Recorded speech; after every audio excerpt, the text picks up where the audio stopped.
c'est pas le mauvais temps qui va nous empêcher et nous arrêter de boire, évidemment, avec modération. Et parce que l'ami Jiggy nous parle de bonne bière, ça donne le goût de s'en déboucher une en cette fin de journée. Voici notre Samuel Giguère. Hey Jiggy, cette semaine, tu nous parles de l'Allemagne. On continue dans ce grand territoire-là. Tu jases de quoi, là?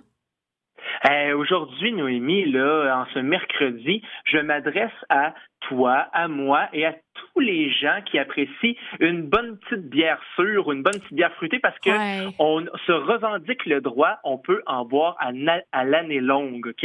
Ouais, je suis bien d'accord avec ça, moi, mon Jiggy. Fait qu'aujourd'hui, on est en Allemagne et je démystifie le cas de la Berliner Weiss. C'est quoi ça? Berliner Weiss, et ça s'écrit là Weiss, W-E-I-S-S-E. Qu'est-ce que c'est que ça? Ouais. Eh bien, c'est une ale, c'est une bière blanche de blé acidulée qui provient de Berlin. Originellement, là, ça venait de Berlin en Allemagne. Fait que bière qu'on peut croiser là, sur les tablettes un petit peu partout quand on porte attention. On est dans un truc faible en alcool, un bon pétillant, une bière sèche, une bière simple, tu sais. Et comment qu'on brasse ça? Eh bien, c'est surtout avec une petite quantité d'orge et de blé qui nous donne là un mou de bière pas trop sucré, qui va créer pas trop d'alcool, fait qu'on est dans les bières bien légères. OK. Et puis, on va laisser le mou s'acidifier. On en a déjà parlé dans le passé. Fait qu'avec des petites bactéries là, qui vont venir surir un petit peu le mou. À l'époque, là, en Allemagne, ils faisaient tout ça un peu plus naturellement, à air ouvert. Ça faisait un peu des bières légèrement sauvages, là, vieillies un petit peu brettées. Et puis, on pouvait faire vieillir les Berliner Weiss dans des tonneaux un peu plus ou moins longtemps, selon l'effet qu'on avait envie de créer. T'sais. Et là, je te ramène à la semaine passée. Est-ce que tu te souviens, je t'ai parlé de la loi de la pureté de la bière? Bien sûr, écoute, j'ai étudié ça depuis mercredi passé. Je suis dans les livres pour me devenir l'experte, mon ami. Ah, bravo. Eh bien, tu vois, la Berliner Weiss puis Berlin là, passaient pas à côté de la loi. Et donc, c'était des bières qui étaient comme à rien. Par contre, ce qui est super drôle avec la Berliner Weiss, c'est que c'est dans les pubs, au moment du service, qu'on rajoutait un sirop de fruits au choix du client. Puis ça, là, ça se trouve encore aujourd'hui dans certains bars là, authentiques de Berlin.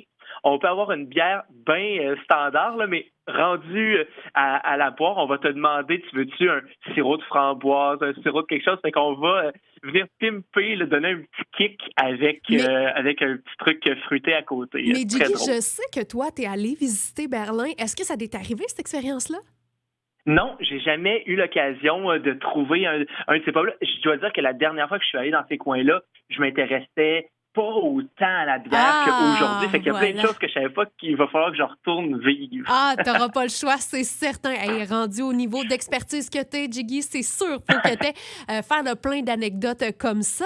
Et là, aujourd'hui, tu m'as dit hors d'onde, c'est pas l'automne. Tant que c'est pas l'automne, ben Jiggy, il nous reste 2 jours officiellement d'été parce que c'est ce vendredi que ça arrive. Crois-moi qu'ici, en Abitibi-Témiscamingue, certains diront qu'on a l'impression que ça fait déjà peut-être quelques jours là, avec le temps gris et la pluie. Mais on boit quoi? On continue dans des petites notes festives, estivales, hein? C'est quelque chose comme ça. Oui, exactement. Au Québec, on embrasse de plus en plus de ces genres de bières-là, acides, un petit peu acides, puis aux fruits. Puis, il y a des gens que c'est vraiment leur créneau, c'est ça qu'ils aiment, puis ils vont en boire toute l'année. Fait que, oui, il reste quelques jours d'été, mais je me dis aussi, pour les gens qui sont des fanatiques de ça, c'est cool d'en parler puis de connaître quelque chose de nouveau. Aujourd'hui, je vous présente la bière de l'Espace Public. Ça, l'Espace Public, écoute, ça a quand même 10 ans. C'est 3 gars qui ont démarré ça. C'est à Montréal.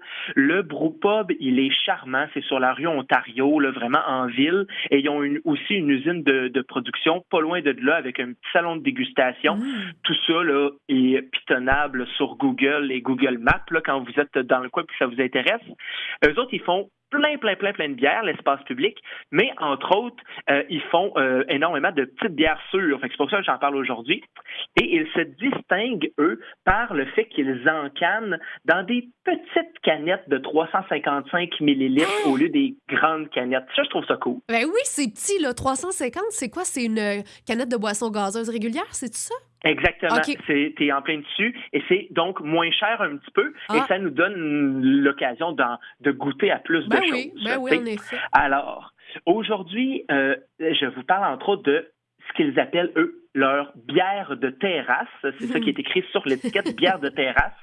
C'est des Berliner Weiss, mais eux, ils jouent un petit peu avec, ils font un petit jeu de mots et ils appellent ça des Berliner Rice parce que c'est des bières avec une base là, de riz, entre autres.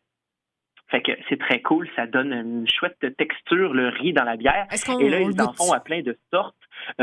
Fraise kiwi, moi j'ai bu fraise kiwi, j'ai trouvé ça super bon. Ils ont à la mangue aussi, en tout cas. Puis, ils devraient en sortir des nouvelles parce que ça fait partie de leurs habitudes un peu là, de nous amener ailleurs. Mais dis-moi donc, Samuel, tu as piqué ma curiosité en disant que, bon, eux autres, ils l'appellent le Berliner Rice, mais est-ce qu'il y a un petit goût de riz? C'est-tu pas plus pâteux, mais il n'y a pas quelque chose où on fait pas la distinction?